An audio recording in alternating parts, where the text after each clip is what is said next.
अगर आपने भी वेटनरी का कोर्स किया है और आप चाहते हैं कि किसी भी तरह से HPSSC के अंडर जो पोस्टें निकली हैं, animal husbandry veterinary pharmacist post code 958 का एग्ज़ाम निकल जाए, किसी भी तरह से फर्स्ट अटैम्प्ट में ही निकल जाए और सरकारी नौकरी आपको मिल जाए, तो दोस्तों ये सीरीज़ हमारी चल रही है जिसमें हम एनिमल साइंस क्वेश्चंस तो डिस्कस कर रहे हैं, लेकिन सभी क्वेश्चंस इंक्लूड कर पाना मुश्किल रहता है।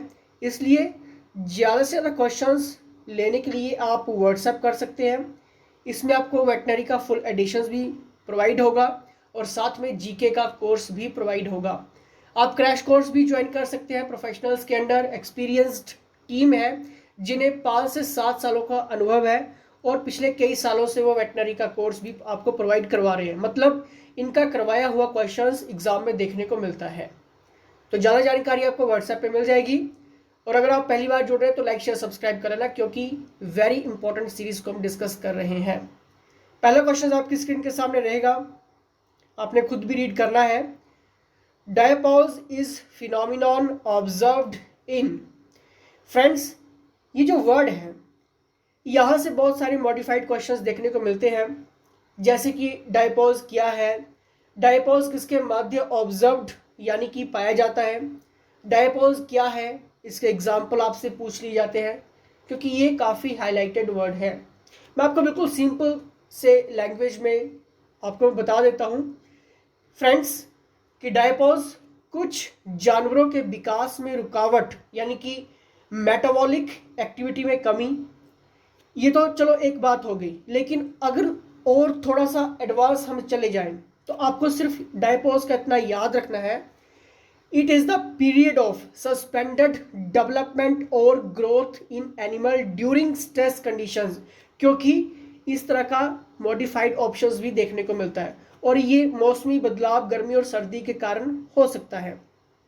तो इसलिए इसका बिल्कुल सही आंसर होगा option number A. I hope आपने आंसर साथ में सोचा होगा। स्ट्रोंगाइल्स। फ्रेंड्स, स्ट्रोंगाइल्स का मतलब क्या है? मतलब एक ग्रुप जिसमें स्तनधारियों और पक्षियों के कई सामान्य रोग पैदा करने वाले परजीवी शामिल होते हैं। इसलिए मैंने आपको स्टार्टिंग में कह दिया है कि डायपॉज कुछ जानवरों के विकास में रुकावट यानी कि मेटाबॉलिक एक्टिविटी में कमी भी होती है, ठीक है, और ये एनिमल ड्यूरिंग स्ट्रेस कंडीशंस का भी एक हिस्सा है, सस्पेंडेड डेवलपमेंट, ठीक है, क्लियर। चलिए नेक्स्ट यहां पर देखेंगे। नेक्स्ट क्वेश्चन आपकी स्क्रीन के सामने है। Sodium thiosulphate is use in which metal poisoning, यानी कि सोडियम थायोसल्फेट का उपयोग किस मेटल पॉइजनिंग में किया जाता है? ऑप्शंस आपके सामने हैं, आपने सभी ने सोचना है, 3 सेकेंड्स रहते हैं। The right answer is option number C, cyanide, ठीक है, ऑप्शन नंबर सी। फ्रेंड्स, मैं चाहूँगा कि आप फर्स्ट अटेम्प्ट में ही इस पेपर को क्रैक करें और सरकारी नौकरी के हिस्सेदार बने, क्योंकि ये आपको पता है कि 3 से 4 सालों के बाद एग्ज़ाम आता है और ये आपके लिए अपॉर्चुनिटी है। पोस्टें भी काफ़ी ज़्यादा हैं, आपको सिर्फ एक पोस्ट चाहिए, लेकिन आपको सिर्फ ऑथेंटिक ही रीड करना है, चाहे मैं जीके की बात करूँ या फिर वेटनरी की बात करूँ, ठीक है। हाईलाइटेड के साथ साथ रिपीटेड का एडिशंस भी आपको मिलेगा और साथ में मॉडिफाइड का ऑथेंटिक पैटर्न भी आपको मिल जाएगा। जीके के जितने भी इंपॉर्टेंट टॉपिक सब्जेक्ट्स रहेंगे सब कुछ मिलेगा, ठीक है, अंडर अवर प्रोफेशनल्स। नेक्स्ट है यहाँ पर reason of Degnala disease is very important. Top 10 magazines में क्वेश्चंस हाईलाइट हुआ और बाद में अदर स्टेट के एग्जाम में क्वेश्चन देखने को मिला। ये फ्रेंड्स, डगनाला रोग क्या है, डिसीज क्या है डगनाला? इसे पूंछ कटवा रोग भी कहते हैं। फ्रेंड्स, माना जाता है कि यह रोग फ्यूसेरियम से दूषित चावल के भूसे के माइकोटॉक्सिकोसिस के कारण होता है, ठीक है। तो ये थोड़ा सा मैं आपको एडवांस भी बता रहा हूं ताकि कंफ्यूजन ना रहे। तो इसका सही आंसर जो होगा according to option number B, selenium toxicity. Friends, जब भी हम सेलेनियम की बात करते हैं, सेलेनियम का एक्सपोजर मुख्य रूप से भोजन के माध्यम से होता है और कुछ क्षेत्रों में सेलिनिफेरस मिट्टी के साथ पीने के पानी के माध्यम से होता है। ठीक है, तो reasons of Degnala disease is selenium toxicity. ठीक है, कंफ्यूज नहीं होना है, थोड़ा सा अंडरस्टैंड करने की कोशिश करो इन सब चीज़ों को। ठीक है, मैं आपको सारी चीज़ें यहाँ पर क्लियर करवाने वाला हूँ। चलिए नेक्स्ट यहाँ पर देखेंगे। The next question is, next question आपकी सामने है। In lead poisoning what is use. Friends यहाँ पर बात की गई है, वेरी इंपॉर्टेंट क्वेश्चन है ये, और फुल फॉर्म भी आती है। ठीक है, लेड पॉइजनिंग में काम क्या आता है? ऑप्शन देखिए, इसमें काम आता है दोस्तों EDTA। अगर EDTA को मैं कहूँ तो एथिलीन डाइमिने टेट्रा एसिटिक। ठीक है, इसकी जो स्पेलिंग रहती है वो आप नोट डाउन भी कर सकते हैं, ENEGIAMINETETRA। ठीक है, एथिलीन डाइमिने टेट्रा एसिटिक। ठीक है, EDTA। तो लेड पॉइजनिंग में क्या काम आता है? EDTA। ठीक है, चलिए नेक्स्ट देखते हैं। कंजेंटियल ज्वाइंट कॉन्ट्रैक्चर्स इन 2 और more areas of body. Friends important है क्वेश्चंस ये। शरीर के 2 या 2 से अधिक एरिया में जन्मजात कंजेंटियल कॉन्ट्रैक्चर्स क्या है? फ्रेंड्स मान लीजिए ये बेबी बॉर्न है, शिशु है। ठीक है, और इसकी ये जो बाजुएं हैं ये यहाँ से हल्की सी मुड़ी हुई है, मतलब किसी जोड़ का टेढ़ापन अगर मैं कहूँ तो। ठीक है, किसी जोड़ का टेढ़ापन, वो कुछ भी हो सकता है, वो पशुओं में भी हो सकता है, किसी भी जोड़ का टेढ़ापन। ठीक है, चाहे वो पशु है चाहे वो ह्यूमन है। ठीक है, अगर उसके जोड़ में टेढ़ापन है, मतलब एक आप देखते हैं कि जैसे कि हल्का सा टेढ़ापन आता है, पूरी की पूरी बाजू जो हल्की सी टेढ़ी है, या फिर लेग्स के जो फुट है वो बिल्कुल मुड़े हुए हैं, मतलब टेढ़ापन एक जोड़ है। ठीक है, तो यहीं पर वही बात की गई है। तो इसका बिल्कुल सही आंसर होगा ऑप्शन नंबर बी, ऑर्थोगोरिपोसिस। किसी जोड़ का टेढ़ापन उसे हम क्या कहेंगे? ऑर्थोगोरिपोसिस। ऑप्शन नंबर बी 5th का। ठीक है, नेक्स्ट यहां पर देखेंगे। नेक्स्ट क्वेश्चन है,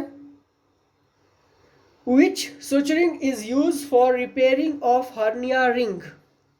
हर्निया की रिंग की रिपेयरिंग के लिए किस टांके का उपयोग किया जाता है? मैं अभी भी आपको कह रहा हूं कि अगर आपने फर्स्ट अटेम्प्ट में ये पेपर निकालना है, कोर्स ज्वाइन कर लेना। 100% मैं चैलेंज कर रहा हूं, श्योरिटी दे रहा हूं, बिल्कुल आपका ये पेपर निकल जाएगा, क्योंकि एक्सपीरियंस टीम है। कोर्सेज में आपको वो सारी चीज़ें प्रोवाइड हो जाएंगी, चाहे मैं मॉक टेस्ट की बात करूं, टेस्ट की बात करूं, मॉडल टेस्ट पेपर की बात करूं, MCQs की बात करूं, वेटनरी का पूरा एडिशंस की बात करूं, जीके के एडिशंस की बात करूं, ये सारे टेस्ट आपको मिल जाएंगे नोट्स के साथ, बिल्कुल ऑथेंटिक पैटर्न के साथ आपको मिलने वाला है। ठीक है, तो व्हाट्सएप जरूर करें।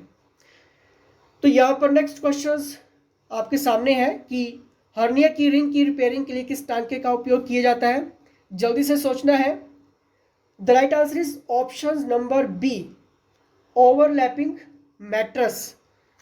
ठीक है, ये इंपॉर्टेंट है। चलिए नेक्स्ट यहां पर देखते हैं। Swelling of head and. ये देखिए, इस क्वेश्चन की तरफ देखना थोड़ा सा, क्योंकि बहुत ही इंपॉर्टेंट है।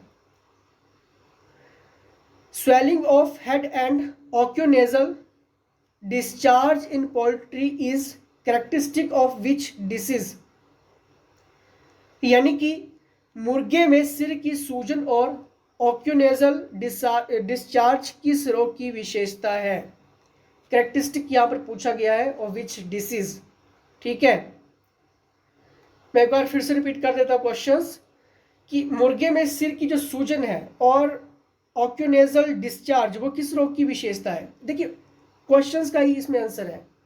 ऑक्यूनेजल यानी कि सर्दी जुकाम से रिलेटेड है ये। ठीक है, तो इसलिए इसका सही आंसर होगा option number B, infectious coryza.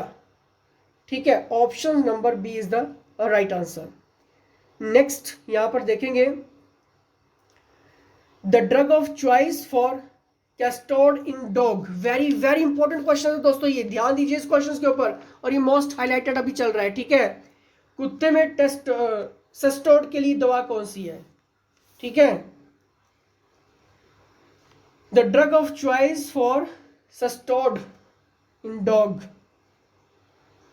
The right answer is option number B, praziquantel. अगर आपने सोचा और सही हुआ तो वेल डन। नेक्स्ट यहां पर देखेंगे, नेक्स्ट क्वेश्चन है डायूरेटिक्स विच इनहिबिट्स कार्बोनिक एनहाइड्रेज, यानी कि डायूरेटिक्स जो कार्बोनिक एनहाइड्रेज को रोकता है, इसको रोकता है। Option number C, acetazolamide. Acetazolamide is the right answer. ये टॉप 10 मैगजीन्स के साथ साथ क्वेश्चंस अदर पेपर के एग्जाम में देखने को मिला है और हाईलाइटेड है, ठीक है। करंटली अभी पूछा गया है ये अदर स्टेट के एग्जाम में, ठीक है, वेटनरी के एग्जाम में, तो इसलिए इंपॉर्टेंट है ये। नेक्स्ट देखेंगे, the swelling of proximal end of third metacarpal. Metacarpal सिरे की जो सूजन है उसके रिलेटेड आपसे यहां पर पूछा गया है। The right answer is option number B, bog spavin. Bog spavin, ठीक है। फ्रेंड्स, सूजन जो घोड़ों के बढ़ने पर होती है, ये घोड़ों को होती है ये, ठीक है, एक टाइप का एक कैप्सूल रहता है और इसे सॉफ्ट स्वेलिंग भी कहते हैं ये, ठीक है। तो आपको जस्ट याद रखना है, मोटा कार्पल सिरे की जो सूजन की जब भी बात आएगी, ठीक है, तो bog spavin is the right answer, option number B. Next यहां पर देखेंगे, insulin is secreted by which cells of pancreas. Insulin pancreas की किन सेल्स द्वारा सेक्रेटेड यानी कि स्त्रावित होता है, बताना है। द राइट आंसर इज, जल्दी से सोचिए, 3 सेकेंड्स अभी आपके पास। The right answer is option number B, यानी कि बेटा सेल्स। फ्रेंड्स, इंसुलिन पेनक्रियाज की बेटा सेल्स द्वारा सीक्रेटेड यानी कि स्त्रावित होता है। चलिए नेक्स्ट यहां पर देखते हैं, वेरी इंपॉर्टेंट क्वेश्चंस की सीरीज चल रही है। नेक्स्ट है यहां पर, the omentum is pass over which structure. Omentum किस स्ट्रक्चर्स के ऊपर से पास होता है, ये बहुत इंपॉर्टेंट और आप सभी ने पढ़ा होगा, ठीक है, ये बहुत ही इंपॉर्टेंट टॉपिक रहता है। स्टोमैच, अगर आपने पढ़ा होगा तो आपको सारी चीजें क्लियर है, ठीक है। चलिए नेक्स्ट यहां पर देखते हैं, which is use for major population variations. Very important, जनसंख्या भिन्नता को मापने के लिए किसका उपयोग किया जाता है, तो इसका सही आंसर होगा ऑप्शन नंबर सी, यानी कि रिग्रेशन। अब आपने क्या करना है, सिंपली व्हाट्सएप करना है, वेटनरी का फुल एडिशंस लेना है, जीके का फुल एडिशंस लेना है, जीके के साथ साथ मॉडिफाइड, हाईलाइटेड, प्रीवियस बेस्ड, और साथ में ऑथेंटिक पैटर्न के साथ मॉडरेट लेवल का जो HPSSC रहने वाला है, जो आपका एग्जाम पैटर्न रहता है, ये सारी चीजें आप ले लीजिए। आपका किया हुआ कोर्स वेटनरी का बर्बाद नहीं होगा, मैं आपको चैलेंज करता हूँ, एग्जाम आपका निकल जाएगा, ठीक है, और सरकारी नौकरी आपको 2022 तक आपको मिल जाएगी, ठीक है। और जुड़े रहना, लाइक शेयर सब्सक्राइब करना है। फिलहाल इसी के साथ जय हिंद, जय हिमाचल।